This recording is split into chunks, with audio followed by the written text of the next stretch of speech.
ప్రేమ గల నాయన కృపగల తండ్రి, మరి ఉదయకాల సమయాన్ని బట్టి నీకు వందనాలు స్తోత్రాలు చెల్లించుకుంటున్నాం. బ్రదర్ సిస్టర్ వినయాన్ని బట్టి నీకు వందనాలు చెల్లించుకుంటున్నాం. మరి ప్రభా తన వాక్యము విత్తబోచుండగా ప్రభా నీ పరిశుద్ధాత్మ చేత నింపి మరి మీ బోధగా వాడుకోవలసిందిగా వేడుకుంటున్నాం. ఆది నుంచి అంతం వరకు మేము దాన్ని వినగలుగుటకు, మరి వినిన దాన్ని మా యొక్క హృదయంలో దాచుకుని దాని ప్రకారం మేము జీవించగలుగుటకు మీరు సహాయం దయచేయండి. మరి చేరి వచ్చిన ప్రతి ఒక్క బిడ్డని బట్టి నీకు వందనాలు చెల్లించుకుంటున్నాం. మరి మీరే ప్రతి ఒక్క బిడ్డని మెల్లనైన స్వరాన్ని వినగలుగుటకు సహాయం దయచేయమని మమ్మల్ని అందరినీ మీ చేతులకు అప్పగించుకుంటూ మీరే ఆది నుంచి అంతం వరకు నడిపించవలసిందిగా కోరుకుంటూ మా కొరకు తిరురాన్న యేసుక్రీస్తునామ వేడుకుంటున్నాం తండ్రి. ఆమెన్. థ్యాంక్ యూ అక్క.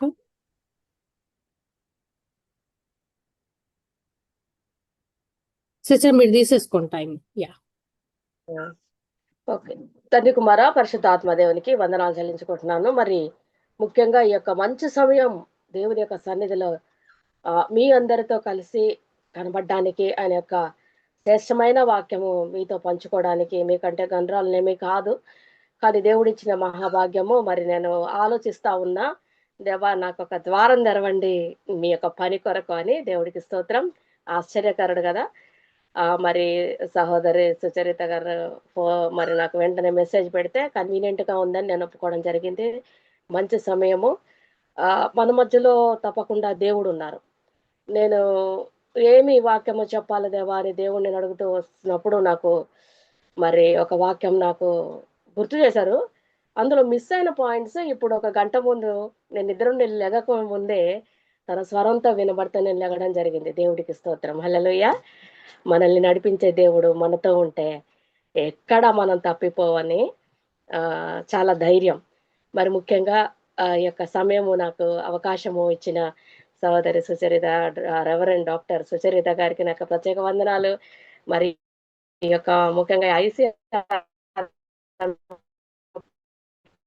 పరిచయం చేసిన ముఖ్యంగా నాకు ఎంతో కాలం నుంచి పరిచయం ఉన్న పాస్టర్ భాస్కర్ గారికి నా యొక్క ప్రత్యేక వందనాలు. మరి నేను ప్రత్యక్షంగా తెలవకపోయినా కూడా నన్ను ప్రేమించి నాకు ఇస్తున్న యొక్క అవకాశాన్ని బట్టి, దేవుని పరిచర్యలో నాకు ఇస్తున్న యొక్క మంచి అవకాశాన్ని బట్టి ఉన్న సహోదరులు గ్రూప్ లో ఉన్న అందరికీ నా యొక్క ప్రత్యేక వందనాలు తెలియజేసుకుంటున్నాను. ఒక పాట పాడి దేవుని యొక్క వాక్యంలోకి వెళదాం. కొంచెం టైం తీసుకుంటుంది. అంతసేపు అమ్మా, నేను ఎంతసేపు చెప్పొచ్చు? సిస్టర్ మీ ఇష్టం తీసుకోండి, ఎందుకంటే ఇవాళ మాకు వీకెండ్ కదా. సో తొందరగా అయిపోతే ఎక్కువసేపు ప్రేయర్ చేయొచ్చు, లేకపోతే మనము ఒక 2-3 ప్రేయర్ చేసి లాస్ట్ లో ఫినిష్ చేయొచ్చు. బట్ దేవుడు మిమ్మల్ని స్పెషల్ గా నిద్ర లేపి మీకు వాక్యం ఇచ్చాడు అంటే ఆ వాక్యము మాతోటి మాట్లాడటానికి కోసం కాబట్టి మేము we are not going to limit you and we praise God for that. Thank you sister.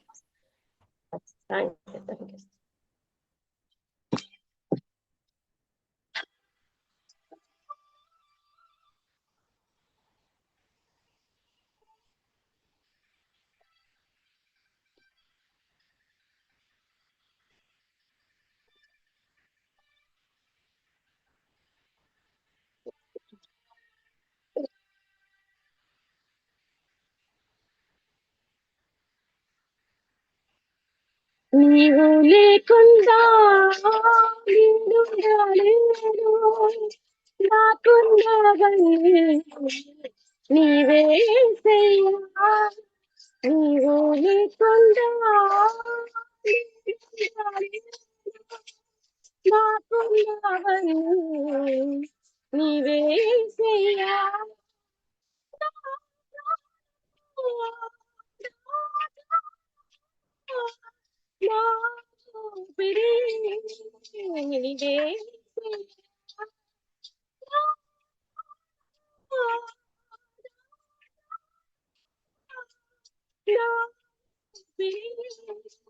నీవేసయ్యా. నీవు లేకుండా నాకున్నవన్నీ నీవేసయ్యా.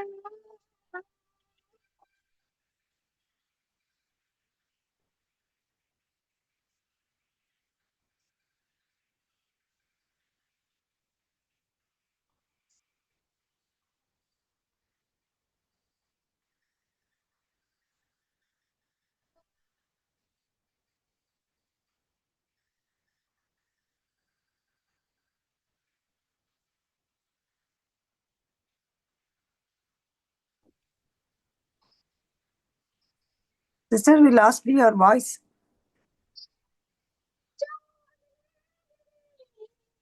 వినిపించట్లేదు ఏమి.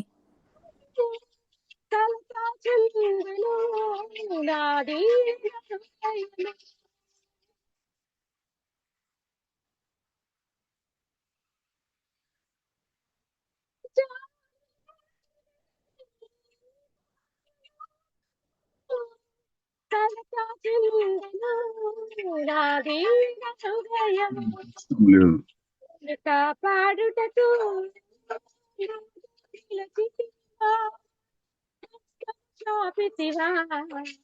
నన్ను బలపరచితివా, నన్ను కాపాడుటకు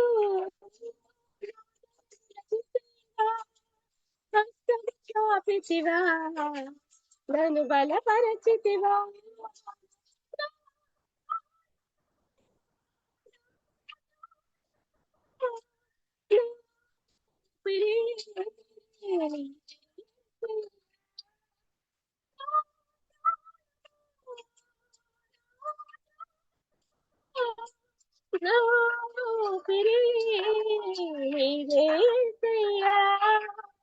నీవు లేకుండా నాకున్నావన్నీ నీవే యేసయ్యా.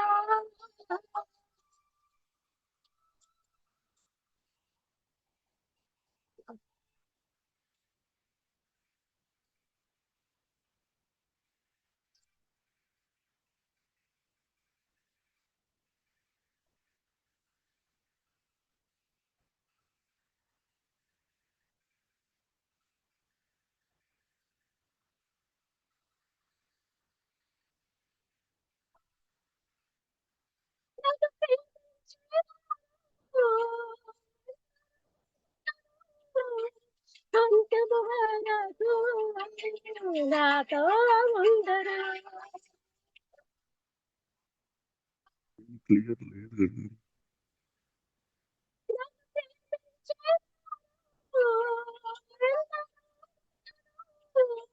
అంతము వారదు నాతో ఉండరు, నాలో ఉన్నవాడా ఉన్నవాడా ప్రాణము నీవే యేసయ్యా. నాలో ఉన్నవాడా నాతో ఉన్నవాడా నా ప్రాణము నీవే యేసయ్యా.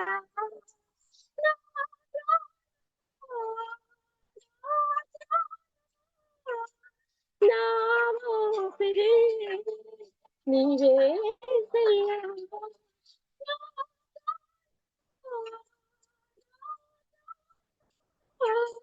నా ఊపిరి నీవే యేసయ్యా. నీవు లేకుండా నాకు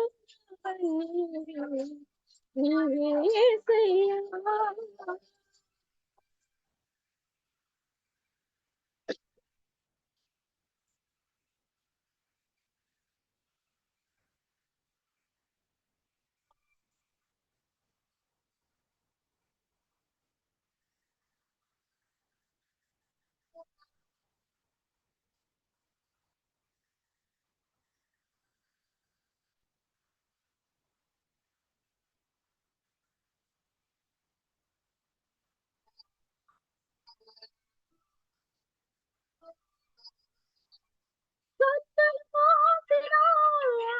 కన్నులు తెరచిన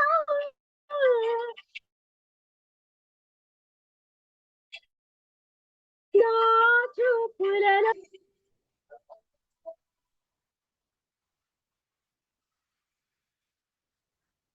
కన్నులు మోసిన కన్నులు తెరచిన నా చూపులను నీ రూపమే కనికరించితివా,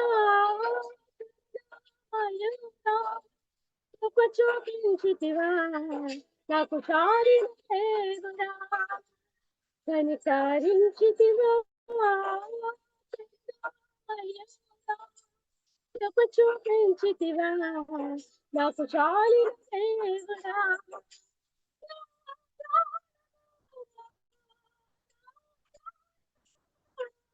నా ఊపిరి నీవేసయ్యా.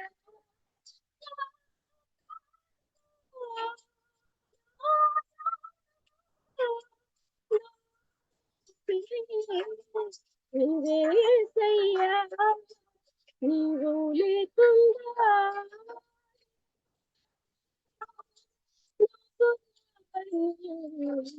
నీవేసయ్యా.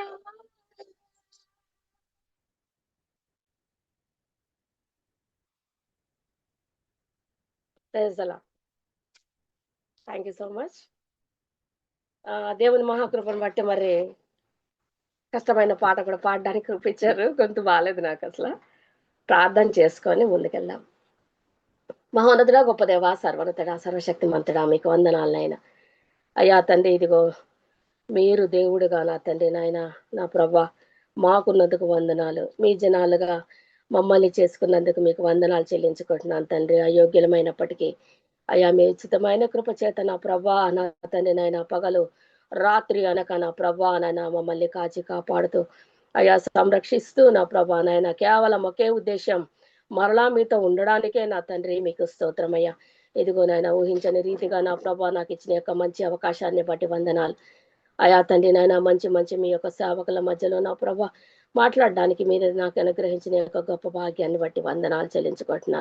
నేను మాట్లాడిన మాటల్ని నాయన నాలో నుంచి మీరు మాట్లాడమని నన్ను నేను మీ చేతికి అప్పగించుకుంటూ నాయన, నా యొక్క ఆలోచన కాదు, నా యొక్క నా ప్రభా నోరు నాలుక కాదయ్యా, నా స్వరం కాదు, నా గొంతు కాదు నా ప్రభా నాయన, మీరు మాట్లాడి మీ యొక్క ప్రజలకు నా తండ్రి, మీ యొక్క సేవకులకు ఏది కావాలో అయా నా తండ్రి మీరే వినిపించమని నన్ను నేను అయా మీ యొక్క సేవకులను అందరినీ మీ హస్తాలకు అప్పగించుకుంటూ యేసు పరిశుద్ధ నామమున యొక్క వాక్య ఉపదేశము ప్రారంభిస్తున్నాం తండ్రి. ఆమెన్. అందరికీ వందనాలు. మరలా మీ మధ్య మరి కనబడడానికి, దేవుడి యొక్క వాక్య ఉపదేశం చేయడానికి దేవుడు అనుగ్రహించిన మంచి భాగ్యాన్ని బట్టి వందనాలు చెల్లించుకుంటున్నాను. దేవుడు మనకిచ్చిన వాక్యం ఏంటంటే, సేవకులు మరి మన జీవితంలో కొన్ని పరిస్థితుల్లో కొన్ని వదులుకుంటాము, కొన్నిటిని ఇంక్రీజ్ చేసుకుంటాము, కొన్నిటిని తగ్గించుకుంటాము. మరి దేవుడు మనల్ని ఎందుకు సేవకి పిలిచారు, ఆయన నామాన్ని ఎరిగి చివరికి ఆయన యొక్క రాజ్యంలో మనం చేరడానికి, మనతో పాటు అనేక మందిని చేర్చడానికి ఆయన గొప్ప ఉద్దేశం. భూమి పునాది వేయబడక మునిపే, మరి జగత్తు పునాది వేయబడక మునిపే మనల్ని పేరు పెట్టి పిలిచి ఏర్పాటు చేసుకున్నారు. ఇది మన గొప్పతనం కాదు, మన యొక్క మనకున్నదేమీ లేదండి. కేవలము ఆయన యొక్క ప్రేమ, ఆయన యొక్క కృప, మన పట్ల ఆయనకున్న ఉద్దేశాలు, ప్లాన్స్. కాబట్టి ఈరోజు మనం ఆయన యొక్క సన్నిధిలో నిలబడి ఉన్నాం. ఒక్కొక్కరము ఎన్నో అనుభవాలతో, ఒక్కొక్కరము ఎన్నో సేవా అనుభవాలతో, వ్యక్తిగత అనుభవాలతో ఆయన్ని పట్టుకొని నడుస్తున్న వాళ్ళం. లోకరీతిగా ఇప్పుడు మనం అనేక మందిని దైవ సేవకుల్ని చూస్తూ వస్తున్నాం. మరి విమర్శించడం కాదు, కానీ దేవుడు చెప్పిన మాటలు మాత్రమే మాట్లాడడానికి నేను సిద్ధంగా ఉన్నాను. ఆయన పిలుస్తున్నాడంట మనల్ని. ఎందుకు పిలిచాడు అనంటే, పరిశుద్ధులుగా ఉండడానికి పిలిచాను అని దేవుడు మాట్లాడుతున్నారు. పరిశుద్ధులుగా ఉండడానికి పిలిస్తే, నమ్మకమైన దేవుడు అండి, పిలిచిన దేవుడు నమ్మకమైన వాడు అని చెప్తూ వస్తాం కదా. అయితే ఆ నమ్మకత్వాన్ని దేవుడు మన మీద పెట్టుకొని డైరెక్ట్ గా ఆయన ఈ యొక్క భూమి మీదకి వచ్చి ఆ కార్యాలు నెరవేర్చుకొనక మన ద్వారా ఆయన ఉద్దేశాలు తీర్చడానికి మనల్ని పిలిచిన దేవుడికి స్తోత్రం కదండి. ఆ పిలుపులో ఒక అర్థం ఉంది. ఆ పిలుపు ఎందుకు పిలిచారు మనల్ని అని అంటే ఒక ఉద్దేశం ఉంది. ఏం చెయ్యాలని పిలిచాడు ఆయన, ఎందుకు పిలిచాడు అని ఆలోచిస్తే, మనము ఎవరినైనా పిలిస్తే ఒట్టిగానే పిలవం అస్సలు. మామూలుగా పిలిచేసి ఏమీ లేదు అని అంటే ఏమైంది, పిచ్చిలేసింది అనుకుంటాం. అయితే దేవుడు మహా గొప్ప దేవుడు, మహోన్నతుడు మనల్ని పిలిచారు అని అంటే ఆ పిలుపులో ఒక గొప్ప ఉద్దేశం ఉంది కదా. ఆ గొప్ప ఉద్దేశము A to Z మనకి పూర్తిగా అందరికీ తెలపకపోయినా కనీసం కొంతమందికి యోసేపులాగా కళల ద్వారా, దర్శనాల ద్వారా మనకి దేవుడు బోధపరుస్తూ వస్తుంటారు. ఒకవేళ దేవా నీ చిత్తం ఏమైంది నా జీవితంలో అని అడిగితే, తప్పకుండా ఇది నా చిత్తం, ఇది నా పిలుపు అని దేవుడు తప్పకుండా మనకి చెప్పేస్తారు. గురేంటి? లాస్ట్ ఎండ్ రిజల్ట్ అసలేంటి? దేవుడు మనల్ని ఎందుకు పిలిచారు? ఏమి చెయ్యాలని? ఏ స్థితిలో మనల్ని దేవుడు చూడాలనుకుంటున్నారు అన్నది ఆ పిలుపులో మనకి తెలిసిపోద్ది. ఉదాహరణకు యోసేపు గారికొచ్చిన కల. పాపం చిన్న పిల్లోడే. చాలా చిన్న పిల్లోడు, అమాయకుడు. కానీ తనకొచ్చిన ఆ యొక్క కళను బట్టి, ఆ దర్శనాల్ని బట్టి ఆ యొక్క పిల్లోడిలో, ఆ యొక్క మనసులో ఆ దర్శనం ఏర్పాటయిపోయి, దైవికంగానే పెరుగుతున్నాడు తల్లిదండ్రుల దగ్గర గాబట్టి, అదొచ్చి అక్కడ వాళ్ళకి చెప్పడం, అన్నలకి చెప్పడం, తల్లిదండ్రులకి చెప్పినప్పుడు వాళ్ళందరూ దాన్ని తృణీకరిస్తారు. ఏమాత్రం యాక్సెప్ట్ చేయరు. అన్నలు గూడా దాన్ని వ్యతిరేకించేసి ఆయన పైన మరి ఆ యొక్క అసూయ అనేది చూపిచ్చడం మనం చూస్తున్నాం. ఇలా పిలుపు అనేది మన జీవితాల్లో దేవుడు కొందరికి చూపిస్తాడు, కొందరికి చూపించడు. కానీ పిలిచాడని మనకి తెలిసిన తర్వాత ఆ పిలుపుని మనం ఎంత సమర్థవంతంగా నెరవేరుస్తున్నాం, పిలుపుకు లోబడుతున్నాం. ఏంటి దేవా అని అడుగుతున్నాం. ఏలీ ఆ రోజు మరి ఏలీ దగ్గర పడుకొనున్న సమూయేలు చాలా చిన్న బాలుడు కదా! ఎప్పుడు సమూయేలు. అప్పుడు ఆయన ఏం వింటున్నాడు అంటే, దేవుని యొక్క స్వరము వినగలిగే ఆత్మీయ స్థితి ఆయనకుంది. వెంటనే చిత్తము ప్రభువా, పాపం చిన్న పిల్లోడు కదా! ఏలీ పిలిచాడనుకోని ఎళ్ళడము. ఆ తర్వాత ఏలీ చెప్పిన తర్వాత వెంటనే తండ్రి యొక్క, దేవుని యొక్క స్వరానికి ఆయన లోబడి, చిత్తం ప్రభువా అన్నప్పుడు అంత చిన్న బాలుడికి దేవుడు తను చేయబోతున్న ప్రతీది మొత్తము చెప్పేయడం జరుగుతుంది. దేవుడికి స్తోత్రం. హల్లెలూయా! అంటే ఇక్కడ మనకి పిలుపులో ఉన్న మర్మం మనం గ్రహించుకోవాల్సొస్తది. ఎందుకు పిలిచాడు? ఏమి చెయ్యాలని పిలిచాడు? నేనే ఒకరిని పిలిస్తే, నీకేమి కావాలని పిలిచావు? అని వెంటనే ఆ ఎదుటి వ్యక్తి చూడడం జరుగుతుంది. అమ్మా ఏంటి? ఎందుకు పిలిచావు? అంటారు. కదా! అప్పుడు మనం పని చెప్పాల్సిందే ఎందుకు పిలిచామో. అలాగే దేవుడు గూడా మనల్ని పిలిచాడు కదా! ఆ పిలిచిన పిలుపుకి మనం ఆన్సర్ ఏమిస్తున్నాం అనేది ఇంపార్టెంట్. "ఏం దేవా ఏం చేయమంటారు?" అని అడుగుతున్నామా? లేకపోతే పిలిచాడండి, నాకొక దర్శనం చూపిచ్చాడండి. అంతే గుడ్డిగా అన్నమాట. ఏమాత్రం ఆ పిలుపు ఎంత సవ్యంగా మనం లోబడుతున్నాము అన్నది మనము చూసుకోవాలి. ఈ రోజుల్లో మరి దాదాపు చెప్పాలంటే నేను చాలా మందిని మొన్న దేవుడి కృపతో ఫిబ్రవరిలో దేవుడు నాకు అనుగ్రహించిన ఆయన చెప్పి తీసుకెళ్ళి అమెరికాకు తీసుకొచ్చి మరి అక్కడ 20 రోజులు ఉండడానికి వెంటనే నేను ఇండియాకెళ్ళిన తర్వాత అద్భుతాలు చేసినాడండి దేవుడు. ఎన్ని అద్భుతాలు చేశారంటే, గొప్పగా సేవలో నిన్ను వాడుకుంటా అంటే నేను ఊహించలేదు అసలేమి. I don't know what is the sketch అసలు. ఎవరిని కలవాలి? ఎవరి దగ్గరికెళ్ళాలి? ఎలా దేవుడు పని చేయించుకుంటాడు అన్నది నాకేం తెలీదు. అద్భుతాలు చేసి ఆయన యొక్క సేవలో భయంకరంగా వాడుకోవడం జరిగింది. 7 రోజుల్లో 20 మీటింగ్స్ కండక్ట్ చేయడానికి దేవుడు కృపిచ్చారండి. భయంకరమైన దేవుని యొక్క సన్నిధి, భయంకరమైన దేవుని యొక్క శక్తి, అసలు రెస్ట్ అనేది లేకుండా చాలా అద్భుతంగా ఆయన సేవలో వాడడం జరిగింది. అయితే అక్కడ చాలా మందితో మాట్లాడడం, చాలా మందిని చూడడం జరిగింది. సేవకుల మీటింగ్సే జరిగించినాయి. అప్పుడు అందరిని చాలా మందిని చూచినప్పుడు నాకు చాలా బాధ అనిపించింది. దేవుడు ఎందుకు పిలిచాడు? ఏమి చేస్తున్నారు? అసలు చాలా నాకు ఆశ్చర్యమైంది. ఏంటి అంటే, అసలు సేవ అని పేరు చెప్పుకోవడం గానీ, ఔట్‌పుట్ గానీ, అసలు అంటే ఈరోజు నేను డ్యూటీ చేసొస్తే, ఆ రోజుకి నాకు 30 కేడీలొస్తాయి అన్న ధైర్యం నాకుంది. కానీ అసలు పని చేయకుండా జీతానికి ఎలా రెడీ అవుతున్నారో నాకర్థం గాలే. అంటే దేవుని సేవలో బాధపడుతూ చెప్తున్నా నేను. ఎందుకంటే దేర్ ఇస్ నో వాళ్ళు విత్తకుండా కోయడానికి ట్రై చేస్తున్నారు. దేవుడికి స్తోత్రం. హల్లెలూయా! కాబట్టి దేవుడు ఎందుకు పిలిచాడు? ఏదో ఒక పని చేయడానికి పిలిచాడు. ఆ పని ఏమని ఆ సమర్థత ఇచ్చి, ఆ వరాలిచ్చి, తర్వాత చెయ్యగలడు అన్న నమ్మకం దేవుడు మన మీద ఉన్నప్పుడే నేను చిన్న పిల్లోడిని పిలిసి పెద్ద పని చెప్పను. కదండీ! ఎవరు చెయ్యగలరో, ఎవరు ఏ పని చెయ్యగలరో, ఎంతవరకు చెయ్యగలరో, ఎంత సామర్థ్యం ఉందో వాళ్ళకి అది చూసే మనము పని చెప్పినప్పుడు ఒకరిని పిలిచి, దేవుడికి తెలియదా ఎవరిని పిలిచి ఎంత పని చెప్పాలో? వాళ్ళు చేస్తారో, చెయ్యరో? వాళ్ళు నమ్మకమైన వారు కాదో? వాళ్ళకి సామర్థ్యం ఉందో, లేదో? అని మొత్తము చూసి కదా దేవుడు పిలిపిస్తారు. అలాంటి పిలుపుని అనేక మంది నిర్లక్ష్యం చేయడం చూస్తా ఉన్నాం. కానీ దేవుడి యొక్క పిలుపు, ఆయన ఒకసారి పిలిచిన తర్వాత ఆ పనిని గాని మనం నిర్లక్ష్యం చేయడం, అలక్ష్యంగా చేయడం, అశ్రద్ధగా చేయడం చూసినప్పుడు దాని ఫలితము దేవుడి నుంచి పొందుకోవడం కూడా నేను చూసా. దేవుడికి స్తోత్రం, హల్లెలూయా. అయితే ఎందుకు జరుగుతోంది, ఇలాంటి నష్టం ఎందుకు జరుగుతోంది అని అనుకుంటా ఉంటాం గాని ఆ పిలిచిన పిలుపుకి, ఆయన చెప్పిన పని ఎంత సమర్థవంతంగా చేస్తున్నామో దాని ఫలితం మనం పొందుకుంటామని, ఆ పిలుపుకి తగిన మరి రిజల్ట్ దేవుడికి, ఆ నమ్మకత్వం మన మీద దేవుడు పెట్టుకొని పిలుస్తారు కాబట్టి ఆ పిలుపుని, ఆ దర్శనాన్ని చేయాల్సిన అవసరము ఉందన్నమాట. మనం లెక్క చెప్పాల్సిన అవసరం ఉంది. పిలుపు, దర్శనము, గురి, చివరికి ఎండ్ రిజల్ట్ ఏంటంటే మనం గురికి వెళ్ళడం. గురికి వెళ్ళాలి అనంటే పిలుపు మొదలుకొని ఎప్పుడైతే దేవుని యొక్క నామాన్ని తెలుసుకొని రక్షణ పొందుకుంటామో అప్పుడు స్టార్ట్ అయిన ఈ యొక్క పరుగు, గురి, ఏ గురి, ఎక్కడి వరకు వెళ్ళాలి, ఎంత వరకు వెళ్ళాలి, ఏ స్టేజ్ లో మనము ఆ గురి ఎండ్ చెయ్యాలి అన్నది దేవుడు నిర్ణయించి ఉంటాడు. కాబట్టి ఆ గురి యొద్దకు పరిగెడుతూనే ఉండాలి. పౌలు గారు అంటారు కదా, సక్సెస్ఫుల్ గా నేను పరిగెత్తాను అంటాడు.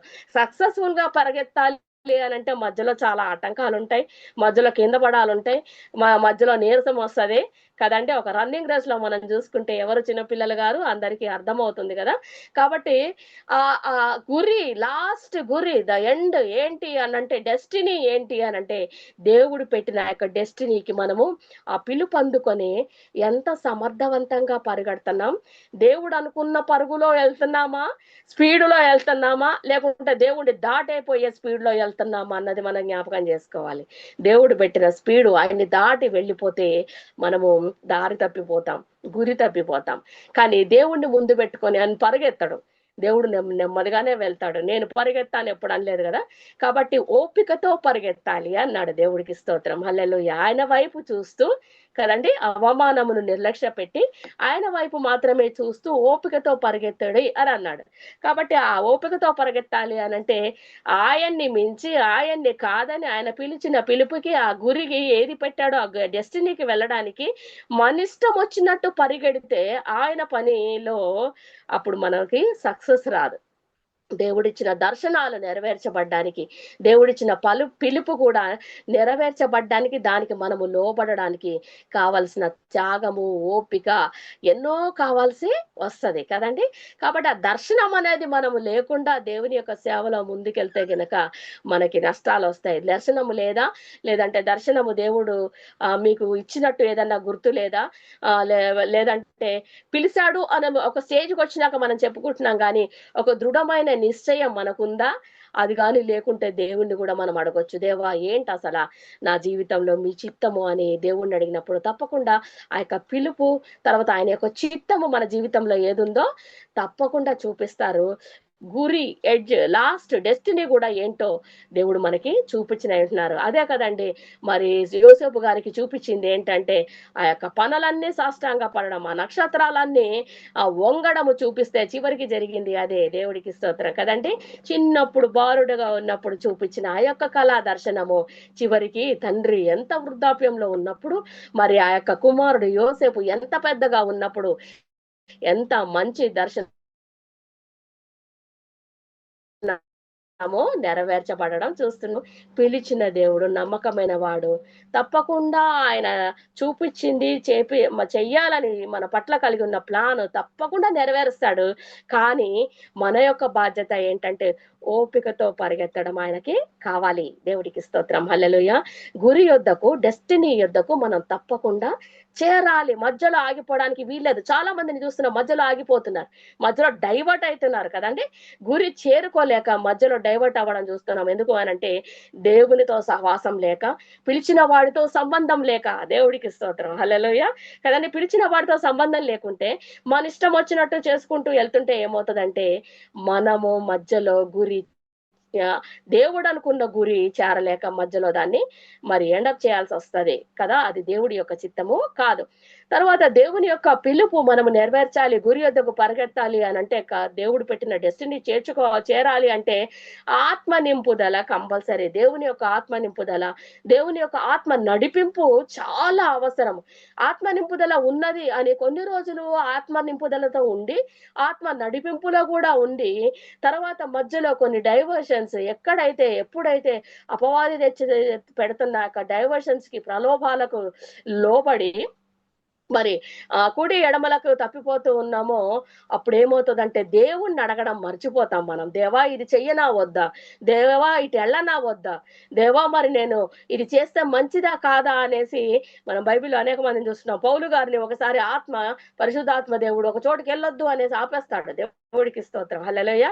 ఎందుకు ఆపుతాడు అంటే అక్కడ ఏదో ఉంది, వెళ్ళకూడదు, దేవుడి యొక్క ఆత్మ ఆపేయడం జరుగుతుంది. దేవుడికి స్తోత్రం, హల్లెలూయా. యుద్ధాలు, రాజులు వాళ్ళ లెటర్స్ తీసుకొచ్చేసి దేవా యొక్క యుద్ధానికి వెళితే మీరు మాకు జయం ఇస్తారా లేదా అనేసి దేవుని యొక్క భక్తులు అడగడం మనం చూస్తా ఉన్నాం. రాజులండి దేవుణ్ణి సంప్రదించారు. దేవుణ్ణి సంప్రదించే రాజ్యాలు జయించడానికి ఓడిపోతామా గెలుస్తామా అని దేవుణ్ణి అడిగి రాజులు బిజీ షెడ్యూల్స్, యుద్ధాల ప్లాన్స్ మరి ఇవన్నీ ఉన్న వాళ్ళు ఒక నిమిషం టైం తీసుకొని దేవుని సన్నిధిలో మోకాళ్ళుండి దేవా చెయ్యాలా వద్దా, మాకు విజయం వస్తుందా రాదా, మరి మీరు వెళ్ళమంటే వెళ్తాము, మీరేం చేయమంటే చేస్తాము అన్నవి దేవునితో సంప్రదించి వెళ్ళి చేసిన మరి ముందుకెళ్ళిన వారిని మనం చూస్తూ ఉన్నాం. దేవుడి యొక్క పిలుపులో ఈ యొక్క దేవునితో సంప్రదింపుడు తప్పనిసరిగా ఉండాల్సిన అవసరం ఉంది. దేవుడికి స్తోత్రం, హల్లెలూయా. దేవునితో సంబంధం లేకుండా ఆయన పిలుపుని ఎలా చేస్తాం? దేవునితో సంబంధం లేకుండా ఏమి చెయ్యాలి దేవా అని అడగకుండా ఆయన పని ఏం చేస్తాం? మన ఇష్టం వచ్చినట్టు చేసుకుంటూ పోతుంటే ఫెయిల్యూర్స్ ని చూస్తాం. దేవుడికి స్తోత్రం, హల్లెలూయా. చాలా పెద్ద పెద్ద మందిరాలు కట్టారండి. మొన్న నేను చూసాను, చాలా పెద్ద మందిరాలు కట్టారు, చాలా పెద్ద ఇండ్లు కట్టారు, అటాచ్డ్ అన్నమాట. ఎట్లా అంటే పోటీ మీద నా సంఘం అనేసి కట్టేసుకున్నారంట. ఇప్పుడు మొత్తం భయంకరమైన పరిస్థితుల్లోకి వాళ్ళు వెళ్ళడం జరిగింది. దేవుడు కట్టమన్నాడా, దేవుడు దాన్ని మరి అంగీకరించాడా అనంటే నోట్లో నుంచి మాట రావట్లే. ఎందుకంటే నువ్వెంత కడతావు, నీ సంఘం పెద్దదా నా సంఘం పెద్దదా అనేసి సేవ విషయంలోనే పోటీలకు వెళ్ళేసి మనుషులతో పోటీ పడి ఇప్పుడు ఓటమి చూస్తున్నారు. దేవుడికి స్తోత్రం, హల్లెలూయా. కాబట్టి ఈ పిలిచింది ఎవరు? మనుషులు కాదు. పిలిచింది ఘనమైన దేవుడు అని మాటల్లా చెప్తున్నాం కానీ ఆయనను సంప్రదించుకుంటూ ప్రతి విషయంలో ముందుకెళ్తే అది చిన్నదైనా పెద్దదైనా ఆయన ఓకే అన్నంత వరకు మనం ఏది చేసినా మనకి జయము రాదు, అందులో ఫలీకృతము మనకి అవ్వము కదండి. కాబట్టి దేవుని యొక్క మాట వింటూ దేవుణ్ణి అడుగుతూ ఒక్కొక్క పని చేసుకుంటూ వెళ్ళినప్పుడు మనకి విజయం తథ్యం. దేవుడు మనతో ఉంటారు. మనము దేవుడితో నడిచిన వారం అయినప్పుడు ఏమవుతుందంటే ప్రతి పనిలో ఆయన మనకి విజయం ఇస్తారు. నడిపింపు, ఆత్మ నింపుదల ఎంత అవసరమో ఆత్మ నడిపింపు కూడా అంతే అవసరం. ఆత్మ లేనివాడు నా వాడు కాదు అని ఒక సెంటెన్స్ స్టేట్మెంట్ ఇచ్చేశాడు దేవుడు. దాని వెంటనే ఏమంటాడు అంటే ఎందరూ నా యొక్క ఆత్మ చేత నడిపింపబడుదురో వారందరూ దేవుని కుమారులు అనబడుదురు అని సింపుల్ గా స్టేట్మెంట్స్ ఇచ్చేశారు. కానీ అవి సింపులే గాని చాలా కష్టమైనవి. దేవుడికి స్తోత్రం, హల్లెలూయా. నింపుదల మాత్రం కాదు, నడిపింపు చాలా ఇంపార్టెంట్. నడిపించాలి, దేవుడే నడిపించాలి. లేదంటే ఆయన పనిలో ఆయన నడిపింపు లేకుండా ఎలా చేయగలం? దేవుడు మన పనిలోనే ఆయన సహాయం లేకుండా మనం ముందుకు వెళ్ళలేం కదా. ఏ పనిలో దేవా ఇది చేస్తున్నాం, అది చేస్తాము, పనిలో ముఖ్యంగా దైవ కార్యముల నిమిత్తము మనం సక్సెస్ అవ్వాలంటే, ఎందుకంటే ఎప్పుడు మనకి అపోజిట్ గా ఎగెయిన్స్ గా ఎప్పుడు అపోజిషన్ ఉంటాడు కదా మా అపవాదిని జయించడం మనము ఆత్మ లేకుండా జయించలేం. పరిశుద్ధాత్మ యొక్క సహాయము లేనిది జయించలేము. కాబట్టి ఏది చేసినా ఆయన నింపుదల నడిపింపుతో చేస్తే, ఆయన స్వరం వినుకుంటూ వెళ్తే అప్పుడు అపవాది కూడా ఓడిపోయి మనకు జయం కలుగుతుంది. దేవుడికి స్తోత్రం, హల్లెలూయా. సేవకులు అనే వారికి దేవుడు అభిషేకం ఇస్తాడు. ఏ అభిషేకం ఇస్తే ఆయనకి మహిమ వస్తుంది, ఆ వ్యక్తికి, ఆ సేవకుడికి ఏ అభిషేకము ద్వారా ఆయన మహిమ ఎక్కువ పొందగలడు, ఏ అభిషేకం ఇస్తే ఆయన రాజ్యము తన ద్వారా కట్టబడుతుందో దేవుడికి తెలుసు. కాబట్టి అభిషేకాలు మధ్యలో తక్కువ చేసుకోవడం, తర్వాత వాటిని పోగొట్టుకోవడం చేస్తా ఉన్నారు. మరి నేను ఇంకెవరిని ఉద్దేశించి మాట్లాడట్లేదు కానీ అది దైవ కార్య నిమిత్తం పరలోక రాజ్యం, ఈ రాజ్యం కాదు, పరలోక రాజ్యములో మనల్ని సాధనాలుగా వాడుకున్నాడు. ఆయన పక్షాన మనల్ని నిలబెట్టాడు, దైవీకమైన బలం ఇచ్చాడు. అభిషేకం అనేది పరలోకం నుండి వచ్చేది. అభిషేకం అనేది ఒక సూపర్ న్యాచురల్ పవర్ కదా. అలాంటి దాన్ని కోల్పోవడానికి కూడా అల్పమైన వాటి కోసము సేవకులు సిద్ధపడ్డప్పుడు దేవుడు చాలా బాధపడతారు. అయ్యో, నేను అనుకున్న స్థితిలోకి నుంచి కిందికి దిగజారిపోతున్నారే అని దేవుడు చాలా బాధపడతారు. మన నమ్మకత్వం ఏది? ఆయన నమ్మకంగా మనల్ని పిలిచి పనులు అప్పగించినప్పుడు, ఈ అభిషేకము లేనప్పుడు, అభిషేకము కాడిని విరగొడుతుంది అంటాం కదా. అభిషేకము అనేక రకాలు. ఆ అభిషేకము ఎక్కడెక్కడ ఎటువంటి అభిషేకం అవసరమో అలాంటి దాన్ని మనము ఆశ్రయించి ఇంకా ఇంక్రీజ్ చేసుకోవాల్సింది పోయి తక్కువ చేసుకున్నామంటే దేవుని యొక్క చిత్తము నెరవేర్చే వారం కాదు. కాబట్టి అభిషేకాన్ని ఎప్పుడు మనం కోల్పోవద్దు. అభిషేకాన్ని నిత్యము రెట్టింపు చేసుకుంటూ వెళ్ళాలి. ఎప్పుడు బలిపీఠం మీద అగ్ని మండుతూ ఉండాలంట. అలాంటి మంట మనలో అగ్ని అభిషేకమా, ఆత్మాభిషేకమా, వరాల అభిషేకమా, వాక్యం చెప్పే అభిషేకమా, రకరకాల అభిషేకాలు మనలో ప్రజ్వరిల్లినప్పుడు మాత్రమే మనం యొక్క లోకంలో మనుషుల్ని జయించగలం, అపవాదిని కూడా జయించగలం. కాబట్టి అభిషేకం ఎప్పుడు పోగొట్టుకోకూడదు, తక్కువ చేసుకోకూడదు. ఎప్పుడు రెట్టింపులోకే మనం ప్రయత్నాలు చేయాలి. అందుకనే వరాలు దేవుడు అంటాడు అపేక్షించుడి అంటాడు. అన్నిట్లో ముఖ్యంగా ఈ యొక్క ప్రవచన వరాన్ని మీరు ఎక్కువగా అపేక్షించుడి అంటాడు. దేవుడికి స్తోత్రం, హల్లెలూయా. అంటే ఈ వరాలన్నీ ఎప్పుడు మనము బయటికి చెప్తాము అనంటే, చేస్తాము, కార్యరూపం దాలుస్తాము అనంటే, దేవుని యొక్క ఆత్మ మనలో చాలా మండినప్పుడు మాత్రమే చేయగలం. మనలో నుంచి ఉచితంగా దేవుడు పరలోకం నుంచి అనుగ్రహించిన దేవుని యొక్క అభిషేకం, వాడికి రేట్లు పెడితే మనం అప్పుడు ఎలా ఉంటుందో మరి సీన్. కానీ దేవుడు సూపర్ న్యాచురల్ దేనికి కాస్ట్ పెట్టలేదండి. దేవుడు ఉచితంగా మనల్ని ప్రేమించి అపవాదికి వ్యతిరేకంగా మనము నిలబడడానికి, మనము పోరాడడానికి, అనేక మందిని సాతాను రాజ్యానికి, నరకానికి పోకుండా దేవుని యొక్క రాజ్యంలో అనేక మందిని చేర్చడానికి, ఆయన యొక్క రాజ్యాన్ని విస్తరింపజేయడానికి దేవుడు మనల్ని ఎన్నుకొని అభిషేకాల్ని, వరాల్ని అన్ని ఫ్రీగా ఇచ్చాడు. దేవుడు ఫ్రీగా ఇచ్చాడు కాబట్టి వాటిని మనం చాలా సులువుగా చూస్తున్నామేమో, కానీ వాటిని అపేక్షించి ఇంకా రెట్టింపు చేసుకొని ఇంకా దేవుని కొరకు మండితే ఏమవుతుందంటే, దేవుని యొక్క రాజ్యము అనే ఏ ఉద్దేశంతో మనల్ని పిలిచాడో ఆ ఉద్దేశాలు తప్పకుండా గొప్పగా మనము నెరవేర్చిన వారతం. దేవుడికి స్తోత్రం. మన అంతము ఆది కంటే అంతము గొప్పది అనేసి అంటుంటాం కదా. కాబట్టి ఆ మహిమ నుండి అధిక మహిమకు, ఆది కంటే అంచము చాలా గొప్పది అని అన్న రీతిగా మనం రక్షణ పొందిన దినము నుంచి మనం ఎంత వృద్ధి పొందాం, ఎంత వృద్ధి చేసుకున్నాం. ప్రియుడాని ఆత్మ వర్ధిల్లుచున్న ప్రకారం నువ్వు అన్ని విషయాల్లో సౌఖ్యంగా ఉండాలని ప్రార్థిస్తున్నా అని మరి 3 యోహాను 2లో ఉన్నట్టు మన ఆత్మ ఎంత వర్ధిల్లుచున్నది. మనకి వయస్సు శరీరానికైతే మనము లెక్క కడుతున్నాం, బర్త్డే నుంచి ఇన్ని సంవత్సరాలు అనేసి.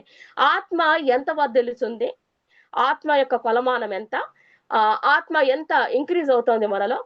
ఆ ఆత్మని బట్టి మనం అన్ని విషయాల్లో సౌఖ్యంగా ఉంటామంట. అన్ని విషయాల్లో అన్నప్పుడు మనకి యోబు గారిలాగా అగ్ని కంచె మనకు సంబంధించిన సమస్తానికి దేవుడు వేస్తారు. దేవుడికి స్తోత్రం, హల్లెలూయా. ఆయన ఏం చేస్తాడంటే యోబు గారు, అయ్యో తెల్లారు జామునే లేచి వారి కుమారులు మనసులో ఏమైనా రాత్రి దేవునికి వ్యతిరేకంగా ఏమన్నా ఆలోచించారేమో అనేసి వెంటనే ధూపం వేయడం మొదలు పెడతాడు. ఏమి తండ్రి అండి, ఏమి బాధ్యత గల తండ్రి అండి యోబు గారిని దేవుడు. అందుకనే ఛాలెంజ్ చేస్తాడు అపవాది ముందు, ఎందుకంటే చూసుకోపో ఆయన సంగతి అని. ఎంత ధైర్యం, ఎంత నమ్మకం, ఎంత విశ్వాసం యోబు మీద ఉంటే దేవుడు ఒక ఛాలెంజ్ విసురుతాడండి అపవాది ముందు. కుమారులు మనసులో దేవుణ్ణి ఏమన్నా దూషించారేమో, మనస్సులో, బయటికి కాదు. అంటే బయటికి దూషించే ధైర్యం ఇంకా పెంచలేదు తండ్రి, అక్కడికే ఆల్రెడీ రిస్ట్రిక్టెడ్ అనమాట, నేర్పించేశాడు. మనసులో ఏమన్నా దూషించాడేమో అని దానికి ప్రాయశ్చిత్తంగా దేవుని దగ్గర దేవుని శాపము, భయము, భక్తులు ఆ పిల్లల్లో ఏమన్నా కోల్పోయారేమో అనేసి భయపడి తెల్లారుజామునే లేచేసి మరి కుమారుల తరపున ఆయన ధూపం వేయడము, అర్పణలు చేయడము చూస్తున్నాం. దేవుడికి స్తోత్రం. ఈ రోజుల్లో అలాంటి తల్లిదండ్రులు ఎంతమంది ఉన్నారు కుమారుల కోసం. వాళ్ళు చిన్నపిల్లలు కాదు, పెద్ద పిల్లలు. ఒక్కొక్కరింట్లో ఒక్కొక్క రోజు మరి సెలబ్రేషన్ అంట. అంటే పెద్దోళ్లే కదా, మరి అంత పెద్దోళ్ళ పక్షాన ఆ తండ్రి ధూపం వేయడం ఏంటి, ఆ తండ్రి ప్రాయశ్చిత్తం అడగడం ఏంటి అంటే తన యొక్క బాధ్యత, తన భయము, దేవుని అన్నలో ఉన్న భయభక్తులు చూస్తున్నాం మనం కదండి. అప్పుడు ఏం చేస్తాడు, అంత భయభక్తులు యోబు నుంచి చూశాడు దేవుడు కాబట్టి ఆయనకి తనకి సంబంధించిన సమస్తానికి అగ్ని కంచె వేయడం మనం చూస్తున్నాం. ఆ సంగతి ఎవరు చెప్తారు? అపవాది చెప్తారు దేవుడి దగ్గర కదండి. కాబట్టి ఏ సాక్ష్యం ఎవరి ద్వారా మనం పొందుతున్నాం అన్నది చాలా ఇంపార్టెంట్ కదా. దేవుని దగ్గర నుంచి మనం ఏమి సాక్ష్యం పొందుతున్నాం కదండి. అగ్ని కంచె ఎవరికి కనబడుతుంది అంటే మనుషులకు కనబడుతుందా? ఎవరికి కనబడింది? అపవాదికి కనబడింది. దేవుడికి స్తోత్రం. ఎందుకంటే ముట్టలేకపోయింది. అది ప్రయత్నం చేసింది కానీ ముట్టలేకపోయింది. తండ్రి సంపాదించాడు అగ్ని కంచెను. దేవుడికి స్తోత్రం. హల్లెలూయా కదండి. కాబట్టి అలాంటి అగ్ని కంచె దేవుడి నుంచి పొందుకోవాలి అనంటే మరి అంత శ్రమ పడాల్సి వస్తుంది. దేవుడికి స్తోత్రం. హల్లెలూయా. ఏం ఉద్యోగాలు చేశారు కానీ వాళ్ళు ఆస్తపరుడు. భూమి పైన అందరికంటే ఆయన ఆస్తిపరుడు అనంట. ఎందుకంటే దేవుని యందలి భయభక్తులు ఆయనలో చాలా ఉంది. దేవుడి నుంచే కోరుకున్నాడు. ఆయన ఇచ్చాడని తీసుకున్నాడు అంటాడు ధైర్యంగా. దేవుడికి స్తోత్రం. కాబట్టి మన అది ఎట్లున్నాం మనం, ఎప్పుడు రక్షణ, మన యొక్క అంతము ఏ విధంగా వెళ్తోంది అన్నది చాలా ముఖ్యం. మనం ఎన్నో దారులు గుండా వెళ్తుంటాం, ఎన్నో ఇరుకులు గుండా వెళ్తున్నాం, ఎన్నో సమస్యల గుండా వెళ్తున్నాం, ఎన్నో లోటుపాట్లను గుండా వెళ్తున్నాము, ఎన్నో కోల్పోవాల్సి వస్తుంది. అయితే మన నమ్మకం, మన విశ్వాసము, మన ఆత్మీయ స్థితి మొదటి నుంచి చూసుకుంటే అంతము మహిమ నుంచి అధిక మహిమకి వెళ్తోందా, లేకపోతే మధ్య మధ్యలో కుంటు పడుతోందా, తగ్గిపోతోందా అన్నది మనం సేవకులుగా ఆలోచించుకోవాల్సిన విషయం. దేవుడికి స్తోత్రం. హల్లెలూయా. ఎప్పుడైనా దేవుడు చిన్నదాని నుంచి పెద్దదానికి తీసుకెళ్ళడం, క్రమ అభివృద్ధి చూస్తాం మనం బైబిల్లో దేవుని యొక్క ఫార్మాలిటీస్ లో, దేవుని యొక్క మరి పాలసీస్ లో ఏముంటదంటే స్లో అండ్ స్టడీ విన్స్ లాగా ఉంటది. దేవుడికి స్తోత్రం. హల్లెలూయా. ఒక్కొక్క టెస్ట్ పెడతాడు, ఒక్కొక్క టెస్ట్ లో పాస్ అవ్వాలి, ఆ శోధన జయించాలి. అప్పుడు నెక్స్ట్ మనకి వచ్చే కిరీటం ఉంటది, బహుమానం ఉంటది. దేవుడికి స్తోత్రం. హల్లెలూయా. పరుగు హడావిడి ఉండదండి. దేవుడికి వందనాలు కదా. కాబట్టి ఆ అంతము గొప్పగా మనం చూడాలి అనంటే తప్పకుండా మనము దేవుని యొక్క సహవాసంలో ఎలా ఉన్నాము, ఆయన మాట ఎంత వింటున్నాము, ఆయన పిలుపు ఎంత చేస్తున్నాము, ఆయన దర్శనము, ఆయన ఇచ్చిన వాగ్దానాలు ఎంత పొందుకోవడానికి మనలో ఆ సామర్థ్యం ఉన్నది, పట్టుదల ఉన్నది అన్నది చాలా ఇంపార్టెంట్. వాగ్దానాలు ఇస్తాడు. ఆ వాగ్దానాలు పొందుకోవడానికి ఏమి చేస్తున్నాం మనం? దర్శనాలు ఇచ్చాడు. ఆ దర్శనాలు లేదంటే పిలుపు ఇచ్చాడు. ఆ పిలుపు ఇవ్వడానికి ఇచ్చాడు కదా. ఏమి చేస్తున్నాం? మన వంతు ప్రయత్నాలు ఏం చేస్తున్నాం? మనకు అసలు ఏమన్నా దర్శనాలు, పిలుపు ఏమన్నా సీన్ ఉందా లేదా? ఒకవేళ ఉంటే గనక వాటిని మనం ఏ విధంగా డెవలప్ చేసుకుంటున్నాము, అవి కార్యరూపము దాల్చడానికి మన ప్రయత్నం, దేవుడికి మనం ఎంత సహకరిస్తున్నాము అన్నది చాలా ఇంపార్టెంట్. దేవుడికి స్తోత్రం. అప్పుడు మన అంతము చాలా గొప్పగా ఉంటుంది. దేవుడికి స్తోత్రం. హల్లెలూయా. అన్నిటికంటే ముఖ్యమైనది ఏంటంటే దేవునితో సహవాసం. దేవునితో సహవాసం లేకుండా మనం ఆయన పని చెయ్యలేమండి. దేవుడికి స్తోత్రం.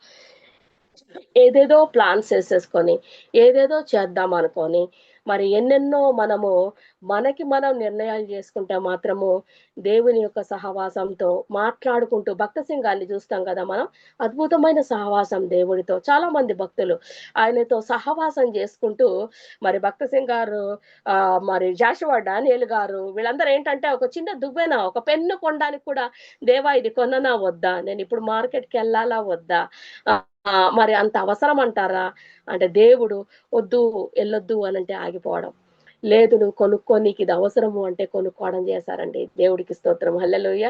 చిన్న చిన్న విషయాల మీద కూడా దేవుడితో సంబంధం కలిగి సహవాసం చాలా ఇంపార్టెంట్. ఆ సహవాసం కలిగి ఆయనతో స్నేహం చేస్తూ మరి ఇది చెయ్యనా వద్దా, ఇక్కడికి వెళ్ళనా వద్దా అని ఆయన అడుక్కుంటూ ఆయన చెయ్యి పట్టుకొని ముందుకు నడుస్తూ ఉన్నప్పుడు మన యొక్క సేవ చాలా వృద్ధికి వెళ్ళడం జరుగుతుంది. మన ఇష్టాలు కాదు, ఆయన ఇష్టం చేసినప్పుడు, ఆయన చిత్తం నెరవేర్చినప్పుడు, ఇదిగో మీరెవరో నాకు తెలియదు అని ఆయన పేరట దయ్యాలను వెళ్ళగొట్టిన వారు నాకు తెలియదు అంట, అక్రమం చేయవారమా అంట. ఇది చాలా ఆశ్చర్యం అనిపిస్తుంది. అక్రమం ఎక్కడ చేశారండి? దేవుడి నామం వాడే కదా దయ్యాలను వెళ్ళగొట్టారు. మరి అక్రమం చేయవారులారా అని ఎందుకు వాడాడు ఆ పదము అని ఆలోచిస్తే, దేవుని యొక్క చిత్తము చేయకుండా ఏది చేసినా అక్రమం అన్నది మనకి బోధపడుతుంది. దేవుడికి స్తోత్రం, హల్లెలూయా. కాబట్టి దేవుడి ఇష్టం ఏది చేయమంటే అది చేయడం. మరి ఆయన పిలుపులో యోసేపు గారు భలే ఇష్టం అండి. ఆయన ఇక్కడ ప్రార్థన చేసినాడని ఎక్కడా బైబిల్లో రాసి లేదండి. ప్రార్థన చేశాను అని ఎక్కడా లేదు యోసేపు చరిత్రలో. కానీ ఏమి కనిపిస్తుంది అంటే, యోసేపు సుబుద్ధి కలిగెను, దేవుడు ఆయనకి తోడై ఉండెను అనంటది. దేవుడికి స్తోత్రం, హల్లెలూయా. బుద్ధి అనేది చాలా ఇంపార్టెంట్ అన్నది తెలుస్తుంది. తల్లిదండ్రులు మరి కోల్పోయాడు, అన్నల్ని కోల్పాడు, అన్నలే శత్రువులయ్యారు. అక్కడికి వెళ్ళిపోతే మళ్ళీ జైల్లోకి వెళ్ళడం జరిగింది, చెరసాలలో. కానీ ఎక్కడ ఆయనలో ఒక నెగటివిజం అనేది మనకు కనబడదండి. ఎప్పుడు ఒక హుందాతనం, ఎప్పుడు ఒక పాజిటివ్ ఎనర్జీ, ఎప్పుడు మరి ఇంకొకరికి సహాయం చేయడం. ఆయన ఎప్పుడు కూడా ఆయన శ్రమలో ఉండి కూడా సహాయం వేరే వాళ్ళకి చేస్తూ కళల భావాలు, కళల దర్శనాలు చెప్పగలిగినాడు అని అంటే ఆయనకు అక్కడ ఆత్మ వరాలు ఉన్నాయని కదా అర్థం. దేవుడికి స్తోత్రం, హల్లెలూయా. కదండి, ఎంత స్టెబిలిటీ కదా, స్థిరత్వము కదండి. ఆ మాట మాట్లాడే దేవుడు ఇందాక నన్ను లేపింది. స్థిరత్వము, నాలో స్థిరత్వము అన్న మాటతో లేచాను నేను. దేవుడికి స్తోత్రం, హల్లెలూయా. స్థిరత్వము కలిగి ఉన్నామా మనం? కన్సిస్టెన్సీ అంటాం కదా, అది మనం స్థిరంగా ఉండాలి. అటు తొణకడం కాదు. దేవుడి యొక్క పిలుపులో, దేవుడి యొక్క దర్శనములో నడుము కట్టుకొని, yes I have to do, అంతే, ఇది నేను చెయ్యాలా అని ఒక గొప్ప మంచి డెసిషన్ గాని మనం తీసుకొని, అడ్డంకులు వస్తాయి, ఆటంకాలు వస్తాయి, జనాలు వస్తారు మధ్యలో, దయ్యాలు వస్తాయి మధ్యలో, అందరూ వస్తారు, అన్ని వస్తాయి. కానీ లేదు, గురి యొద్దకి నేను పరిగెత్తాలి, గురి చేరాలి అన్న ఎప్పుడైతే జిజ్ఞాస మనలో చాలా స్ట్రాంగ్ డెసిషన్ కానీ మనలో ఉన్నదంటే, ఆ స్థిరత్వాన్ని దేవుడు ఇష్టపడతాడు, మనల్ని ఎప్పుడూ విడిచిపెట్టడు. దేవుడికి స్తోత్రం, హల్లెలూయా. కాబట్టి ఆయనతో సహవాసం ఉండి ముందుకెళ్ళడం, స్థిరత్వం కలిగి సేవ చేద్దాం. దేవుడికి స్తోత్రం, హల్లెలూయా. ఏదున్నా లేకున్నా ఇది ఉంటేనే నేను ఇది చేస్తా అని కూర్చున్నారు ఈ రోజుల్లో సేవకి. అయితే నేను చాలా ఆశ్చర్యపడ్డా, ఇదేంటి పిలిచినవాడు మరి ఆయనకు తెలుసుగా ఇయ్యడం కదా, ఏది ఇయ్యాలి ఇయ్యొద్దు ఆయనకు తెలియదా? కాబట్టి ఇచ్చేంత వరకు నేనేది చేయను అని మూల కూర్చున్న వాళ్ళని చాలా మంది చూశాను నేను. అయితే చాలా ఆశ్చర్యమైంది. అదేంటి, ఎక్కడ మరి మన విశ్వాసత ఎక్కడ, మన నమ్మకత్వం ఎక్కడ? అది తప్పు కదా. కాబట్టి ఏదున్నా లేకున్నా దేవుడికి నాకు సంబంధం. ఆయన ఏం చెప్పాడో అది చేయడం నా బాధ్యత, నా నమ్మకత్వం, నేను చూపించే నమ్మకత్వం అని ఒక స్థిరమైన మనస్సు గాని మనం నడుము కట్టుకొని ఆయనకి మనం లోబడి ఉన్నామంటే, దేవుడు మనల్ని చాలా మరి మన పట్ల హర్షం వ్యక్తీకరించి మనతో ఉండి మనకి నిత్యము జయమే ఇచ్చే దేవుడై ఉన్నారు. దేవుడికి స్తోత్రం, హల్లెలూయా. మరి చివరికి మనకి ఏంటి కావాలి అని అంటే, గురి ఎప్పుడు మనము డెస్టినీ చాలా ఇంపార్టెంట్ అండి. డెస్టినీ అన్నది మనకి మైండ్ లో ఉండాలి, స్థిరం చేసుకోవాలి అంతే. ఏది అనంటే, ఏది నాకు దర్శనం చూపించారో అది చివరికి ఎండ్కి జరగబోతుంది, అది జరిగి తీరాలి. అది జరగడానికి నా యొక్క సహాయశక్తిలా నేను ప్రయత్నిస్తాను. ప్రాణాత్మ దేహాలతో దేవుని యొక్క ఆత్మ సహాయముతో, ఆయన సహవాసంతో మనము మరి స్ట్రాంగ్ డెసిషన్ తీసుకొని ముందుకెళ్ళినామంటే గురి తప్పకుండా మనము చేరతాం. దేవుడికి స్తోత్రం, హల్లెలూయా. ఈ మధ్యదారిలో ఎన్నో ఉంటాయి, ఎన్నో శోధనలు ఉంటాయి, ఎన్నో మరి లోటుపాట్లు ఉంటాయి, ఎంతో కరవ ఉంటది, మరి ఎన్నో మరి అవమానాలు, నిందలు ఎన్నో ఉంటాయి కదా. ఇవన్నీ మనకు తెలిసినాయి. అయితే ఎంతవరకు మనము వాటిలో స్థిరంగా నిలబడి, చాలా స్ట్రాంగ్ మనసు చాలా ఇంపార్టెంట్ దేవుడికి. మన పట్టుదల, మనము తీసుకున్న డెసిషన్స్, మనము తీసుకున్న స్టెప్స్ చాలా ఇంపార్టెంట్ దేవుడికి. ఇవన్నీ మనల్ని గమనిస్తూ ఉంటారండి. నేను ఒక చిన్న ఉదాహరణ చెప్తా. ఒక విషయంలో ఇండియా నుంచి ఒకరు నాతో మాట్లాడారు. ఒక ఫైల్ అన్న మాటతో నాతో మాట్లాడారు అనమాట. ఒక చర్చ వచ్చింది. ఫైల్ అన్న మాటతో మాట్లాడితే, ఓకే, ఫైల్ ప్రిపరేషన్ ఫైల్, నేను కేస్ స్టడీ అని నాకు కేసెస్ అప్పగిస్తూ ఉంటారు దేవుడు. అప్పుడు ఆ కేసెస్ ని కూడా నేను కేస్ స్టడీ లేకుంటే ఫైల్ అంట, ఒక ఫైల్ ఉంది నా దగ్గర అట్లా. అయితే మేము మాట్లాడుకున్నప్పుడు ఈ ఫైల్ అనే మాట దాని ఏబిసిడి మొత్తం హిస్టరీ అంతా అమెరికా నుంచి ఒక దైవ భక్తుడు ప్రవచనం చెప్పడం జరిగిందండి. దేవుడికి స్తోత్రం, హల్లెలూయా. నాకు చాలా ఆశ్చర్యమైంది. అంటే మన సంభాషణ వినే దేవుడు దాని గురించి మొత్తము విడమర్చి చెప్పే దేవుడు మనతో ఉన్నాడు. అది మర్చిపోవద్దు మనం. దేవుడికి స్తోత్రం, హల్లెలూయా. అంటే ఒక చిన్న మాట మనం మాట్లాడుతున్నామంటే, ఎందుకంటే దేవుడి ఆత్మ మనలో ఉంది కదా, ఒకవేళ దేవుని ఆత్మ మనలో ఉంటే గనక మనము చేస్తున్నది, మనము మాట్లాడుతున్నది మరి కనురెప్ప వాలకుండా అలసిపోక, ఆయన కొనకక నిద్రపోక మనల్ని కాచి కాపాడుతున్న దేవుడు. మనం ఏమి చేస్తున్నాము, మనం ఏమి చూస్తున్నాం, ఎవరితో ఏం మాట్లాడుతున్నాం అన్నది నాకు అప్పటి నుంచి చాలా భయమైందండి. నాకు ఇండియాలో నుంచి మాట్లాడిన ఒక ఫైల్ అన్న పదానికి A to Z హిస్టరీ ఇచ్చేసారండి. దేవుడికి స్తోత్రం, హల్లెలూయా. కాబట్టి మనల్ని పిలిచిన దేవుడు మామూలు దేవుడు కాదు. మరి సూపర్ న్యాచురల్ శక్తి కలిగిన దేవుడు. లోకమంతా ఆయన ఒక్క మాటతో సృష్టించిన దేవుడు. కాబట్టి మనల్ని పిలిచాడు అనంటే మన మీద ఎంతో కొంత నమ్మకం ఉంది ఆయనకి. ఆయన చేయలేని పనులు మనతో చేయించుకోవాలని దేవుడు మనల్ని ఏర్పాటు చేసుకున్నారు కదా. కాబట్టి ఎందుకు పిలిచాడు, ఏమి చేయాలని పిలిచాడు, మనమేమి చేస్తున్నాం, ఎంతవరకు చేస్తున్నాం, మరి ఏమి బహుమానం మనము రేపొద్దున పొందుకోబోతున్నాం అన్నది మనం రోజు రోజు బేరీజు వేసుకోవాలి. నాకు ఒక మంచి మాట గుర్తుకొస్తుంది. ఏంటంటే, ఆయన చిత్తం చేయాలి, ఆయన చిత్తం చేయాలి అంటాం కదా. ఆయన చిత్తం చేయడము అంటే చాలా పెద్దదే అనిపిస్తుంది మనకి పని. కానీ ఈ రోజు ఆయన చిత్తం ఏంటో సక్సెస్ఫుల్ గా చేసినామంటే రేపటి చిత్తము ఈజీగా చేసేస్తాం. దేవుడికి స్తోత్రం, హల్లెలూయా. అలా రోజులు గడుస్తాయి, వారాలు గడుస్తాయి, నెలలు గడుస్తాయి, సంవత్సరాలు గడుస్తాయి. చివరికి గురి యొద్దకు ఆయన చిత్తం చేస్తూ ముందుకు వెళ్ళగలం. దేవుడికి స్తోత్రం, హల్లెలూయా.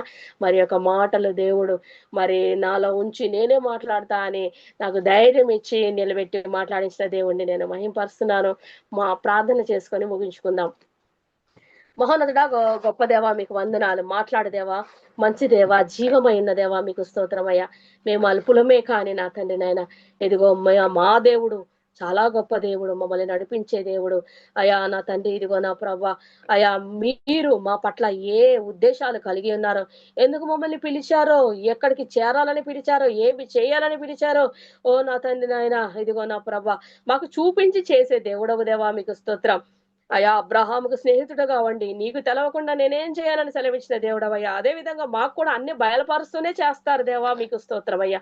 వాటి మేము అలక్ష్యం చేయకుండా అయా, వాటి మేము మనసులో పెట్టుకొని భద్రపరుచుకొని అయా నా తండ్రి నాయన, వాటిని మేము చాలా సీరియస్ గా తీసుకొని నా ప్రభా అయా, శ్రద్ధగా నా తండ్రి నాయన దినదినము మీ యొక్క చిత్తము చేస్తూ గురి యొద్దకు నా ప్రభా మీరు అనుకున్న స్థితిలో చేరగలగటకు సహాయము దయచేయమని అడుగుచున్నాను. మేము గురి ఏ మాత్రము నా తండ్రి ఎక్కడ కోల్పోవడానికి వీల్లేదు నా ప్రభా. మా చేయి పట్టుకొని నడిపించమని బ్రతిమాలుకుంటున్నాను. ఎత్తైన కొండపైకి నా ప్రభా ఎక్కించాలనే మీ యొక్క ఉద్దేశం మా పట్ల నా ప్రభా అయా. నా తండ్రి నాయన, మేము అయా చేరలేని స్థలాలు, మేము ఎక్కలేని ఎత్తులు నా ప్రభా, మేము నడవలేని దారులు నా ప్రభా మా ముందుండి మా చేయి పట్టుకొని మమ్మల్ని నడిపిస్తూ మెట్టగానున్న నా తండ్రి మార్గాలను సరళము చేస్తున్నా ప్రభా, ఇరుకు ద్వారాలను విశాలపరుస్తున్నా తండ్రి మా పట్ల మీకు కలిగి ఉన్న నమ్మకం అంతా మేము చేయగలిగే నమ్మకత్వం మాలో పుట్టించే మీ ఆత్మను మాలో ఉంచి నడిపించమని అయా, మీ యొక్క సేవకులను నా ప్రభా నా తండ్రి చేస్తున్న సేవలు అయా నా తండ్రి నాయన, ఎవరెవరికి ఎటువంటి అభిషేకం ఇచ్చారో, ఏ మార్గంలో తీసుకెళ్లాలో అయా, ఏమి అవుట్పుట్ మీరు కోరుతున్నారో నా తండ్రి వాటన్నిటి దిగ్విజయంగా అయా చేయగలిగి నాయన మీ రాజ్యానికి అయా నా తండ్రి నాయన మేము చేయగలిగే అయా తండ్రి శ్రమంతా నా తండ్రి నాయన అయా తండ్రి నా ప్రభా చూపించి నా తండ్రి బలా నమ్మకమైన మంచి దాసుడాన్ని పిలిపించే కృపను మాకందరికి అనుగ్రహించమని బ్రతిమాలకండి. మంచి అవకాశం కొరకు మిమ్మల్ని మహింపరుస్తూ అయా ప్రతి విత్తనము నా ప్రభా అయా మీరు ఫలింపజేయమని బ్రతిమాలకుంటూ యేసు పరిశుద్ధ నామమున అడిగి ఈ యొక్క వాక్యాన్ని ముగిస్తున్నాను తండ్రి. ఆమేన్.